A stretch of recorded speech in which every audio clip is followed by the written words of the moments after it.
In August 2015, Rae Jepsen put out Emotion, and critics called it one of the best pop records of the decade. Yet it only sold 16,000 copies in its first week. 3 years before that, her single Call Me Maybe spent 9 weeks at number 1 on the Hot 100 and moved over 18 million copies worldwide, from 18 million copies to 16,000. That kind of drop doesn't happen because someone forgot how to write a song. It happens because a whole industry looked at her one track, decided that was all she was, then wrote her off. By the end of this video, you'll see how the song that made her famous also gave the industry every reason to stop taking her seriously.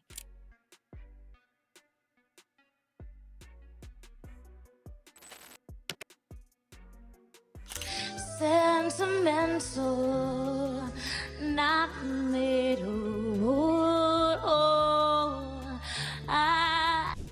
Rae Jepsen wasn't some overnight teenage discovery. She was 26, won third place on Canadian Idol back in 2007, then signed with a tiny indie label in Vancouver. She managed to put out a folk debut, but she was still busking on the street just to keep her electricity on. She later described that era as being on the edge of poverty, yet the happiest period of her life. Then her guitarist Tavish Crow played her a riff, and together with producer Josh Ramsey, they turned it into Call Me Maybe. It climbed slowly through the Canadian charts for months until December 2011, when Justin Bieber tweeted it was possibly the catchiest song I've ever heard, and within weeks, Bieber's manager Scooter Braun signed her to Schoolboy Records and Interscope. By the summer of 2012, the song was number 1 in 19 countries and became the best-selling single of the year worldwide. She had the biggest song on the planet, and that turned out to be a problem. I was equal parts terrified and thrilled. I couldn't quite decide. I think thrilled won over. When a song that big lands, the industry has one instinct: capitalize before the moment passes. And Carly's team didn't waste a second. Within months of Call Me Maybe peaking, Interscope and Schoolboy had her in the studio with names like Max Martin, Dallas Austin, and Redfoo, building her follow-up album Kiss on a timeline that left no room for anything except speed. Carly later admitted the pace was a mistake. She called the album's development very rushed and explained why she went along with it. I was just so thankful and grateful that anyone was paying attention that I was like, okay, I can do it in 2 months. I can do 1 month if you need it. And that makes sense, right? She'd been broke and invisible for years. Now that the industry was finally giving her attention, saying no just didn't feel like an option. And at first, the numbers backed her up. The first single off the album, Good Time with Owl City, landed at number 8 on the Hot 100 that summer, which briefly suggested a second wave might be building. Then, Kiss dropped in September 2012 and debuted at number 6 on the Billboard 200 with 46,000 first-week copies, which, on paper, looked solid. But every single after that collapsed. This Kiss barely registered at number 86. Tonight, I'm Getting Over You stalled at 90. And Beautiful, a duet with Bieber himself, landed at 97. None of them could stop the slide. By the time the cycle was over, total US sales for Kiss sat around only 300,000 copies. That gap was all anyone needed to see. Call Me Maybe had moved over 18 million copies worldwide, yet the album it was supposed to carry couldn't crack 500,000 domestically. And the industry doesn't do nuance when the numbers look like that. A gap that wide is all they need to write someone off as a one-hit wonder, and one-hit wonders don't get second chances. The album didn't help her case either. Critics called Kiss competent but forgettable, and they weren't wrong. Nothing on it gave the audience a reason to see Carly as anything more than the girl behind that one song. But Carly knew the difference between what had happened and what she was actually capable of, because the album was compromised by speed, not by ability, and she knew it. So she made a choice that went against every rule the business runs on. She disappeared for 3 years and came back with 250 songs. But what the industry did next, including a public confession from her own manager, is where this story crosses from unlucky to unfair. Feels so vital. And then later on you listen and you're like, but is it really doing anything for the song, or is it just a cool part? Can we beat it? And those songs were turned into an album. She called it Emotion, and it wasn't just a step up from Kiss. It was a completely different kind of vibe. Where Kiss had been thrown together in months by committee, Carly spent 3 years writing, then cutting everything down to 12 tracks. She brought in producers who don't normally touch mainstream pop like Dev Hynes from Blood Orange, Ariel Rekshide, and Rostam Batmangalij from Vampire Weekend. She went on to pair them with proven hitmakers like Sia, Greg Kurstin, and Shellback, and she told her label exactly where things stood. It's not a product. It's art, and it happens when it happens, and I'll let you know when it's done. The result was remarkable. Emotion didn't just land on Best of the Year lists. By the end of the decade, it was showing up on Best of Decade lists, the kind of critical consensus most pop artists never achieve in an entire career. And it would eventually surpass 1 billion streams on Spotify alone. But it debuted at number 16 on the Billboard 200 with 16,153 first-week copies only. That's 30,000 fewer than the album critics had dismissed. So she released a better album, yet got worse numbers. And the instinct is either to blame the music or the marketing. But the music was the strongest of her career, and every major reviewer agreed on that, which leaves the marketing. And this is where the story gets genuinely hard to watch.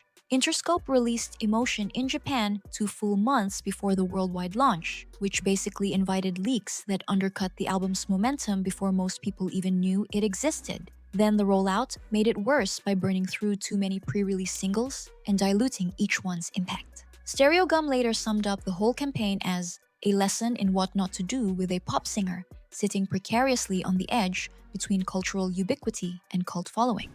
And the numbers proved it. The lead single I Really Like You, which had Tom Hanks lip-syncing in the video, peaked at 39 on the Hot 100. Strong for most artists, but nowhere near the cultural event that Call Me Maybe had been. And then there was the tour, or the lack of one. Carly never got a proper headlining world tour. Instead, she ended up opening for Headley, a Canadian pop-punk band, on their domestic dates. Now here's the cruelest part. The people who did find Emotion loved it fiercely. The teens had moved on. But in their place came music critics, adult pop fans, and the LGBTQ+ community. They weren't casual listeners. They were evangelists. But the industry doesn't measure devotion, it measures units. So the verdict held, even if nobody was willing to say it directly. The one-hit wonder label had been applied based on a commercial result from an album she'd been rushed into making, and Emotion proved that the label was never really about quality. She could make a critically adored album that outlasted almost everything else released that year, and it still wouldn't matter because the people cutting the checks had already made up their minds. And not even a masterpiece can fix what was never about the music all along. But if it's not about the music, then what? That whole process, but I think a lot of it is really, really hard work. But I also think a lot of it was luck. I have a lot of friends who work really, really hard and it hasn't happened for them. The unfair reason Rae Jepsen vanished starts with the classification. The industry stamped her as a one-hit wonder based on an album they rushed her into making. And once that stuck, everything else made sure she wouldn't escape it. Because once the industry applies that label, it becomes self-reinforcing. Radio programmers stop adding new singles, playlist curators move on, and marketing budgets shift to the next breakout prospect. The whole infrastructure that sustains pop careers, tour support, media placement, PR, simply gets pulled away. Roughly 4% of charting artists ever land a second major hit. But for artists who broke through on a viral or novelty track, the odds are even steeper because the public's attachment is usually to the moment, not the person behind it. Then timing made it worse, and nobody planned for this part. Carly had dominated the download economy. Call Me Maybe was built for the iTunes era, back when buying a single was how most people consumed music. But she peaked at the exact moment Spotify started reshaping the chart landscape towards streaming, hip-hop, and trap. Even established superstars felt it. Gaga's art pop underperformed, while Katy Perry's Witness was widely seen as a commercial disappointment. So Carly's retro synth pop, the sound she'd staked her entire artistic identity on, had no obvious lane left. And the new streaming era didn't reward artists who disappeared for years to make one great album. It rewarded constant output. And Carly had nothing keeping her in the conversation. Pop stars who sustain arena-level careers don't do it on music alone. They run on manufactured personas, tabloid narratives, public feuds. It's a system, designed to keep them visible between albums, while Carly had none of it. No dramatic reinvention, no headline-making relationship, no carefully engineered media cycle. You could argue that it was her call, but the infrastructure was never on the table. And her own manager knew it before anyone else would say it out loud. In December 2015, Scooter Braun sat down with the New York Times and said something the music industry almost never puts on the record. We had the biggest single in the entire world last time, and we sold 30,000 copies in the US. I think that I tried everything, and it falls on me. I didn't get it done for her. He then went further. Maybe I didn't push hard enough when I thought I was. Maybe I didn't get her the right TV look at the right time. Maybe I picked the wrong single. Carly eventually left Braun's management, quietly, as part of a wider exodus that also saw Ariana Grande and Demi Lovato walk away. Then she did something none of them saw coming. She kept going. Her fourth album, Dedicated, came out in 2019 and debuted at number 18. Meanwhile, The Loneliest Time followed in 2022 at number 19. She went on to play at Coachella, then her first Glastonbury. Album after album, everyone charted in the top 20, yet none of them broke through again. But she kept making music anyway. I think in some ways there's definitely an aspect of that. I think I like that I can try on a situation from a different angle, even if it's the same thing. Give myself different perspectives and start to The unfair reason Rae Jepsen vanished wasn't about talent, not even about effort. It's that the industry only has room for an artist whose first impression becomes their permanent identity. And Carly's first impression was a song so massive it became the only thing they'd let her be. Today, she's in Los Angeles, married, a new mom, and still releasing music through Interscope, with a 24-track double album called Day and Night on the way. She didn't totally vanish, but the career she could have had did.